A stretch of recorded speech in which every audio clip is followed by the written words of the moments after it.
Kwanza tunashukuru, ilikuwa finali ngumu kwa sababu Singida ni timu nzuri, lakini ukizingatia tumetoka kucheza mchezo wa dabi, kwa hiyo wachezaji wengi walikuwa wamechoka, lakini sisi kama wachezaji wajibu wetu ulikuwa ni kupambana na kuweza kutetea taji letu. Kikubwa tumepambana na tumeweza kutetea taji letu. Ilikuwa ngumu kwa sababu Singida wana timu nzuri, wanapambana, kwa hiyo ni kufocus tu. Kwa hiyo sisi tunachoshukuru tumepambana pia, ndio maana tumefanya vizuri.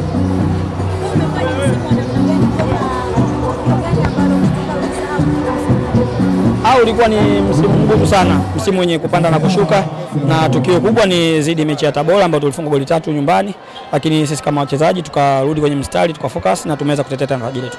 Japo ni ngumu kiasi gani leo hii kumkaba nini ambalo mnawaambia mashabiki zenu? Lipi sasa nijibu, maana nimeulizwa mawili hapa.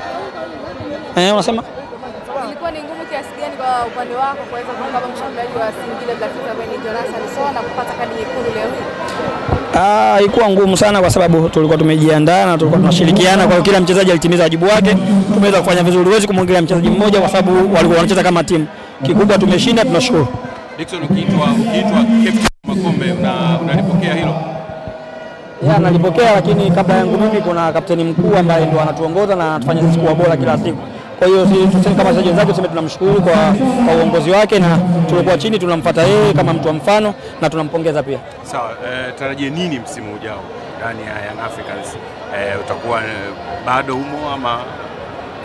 Kikubwa tusubiri kwa sababu naenda kumaliza mkataba, kwa hiyo hayo mengine yakishakuwa sawa kila mtu atajua. Mipango yako? Tuombe dua tushaomba. Ile kugonda ndani ya Jangwani ama?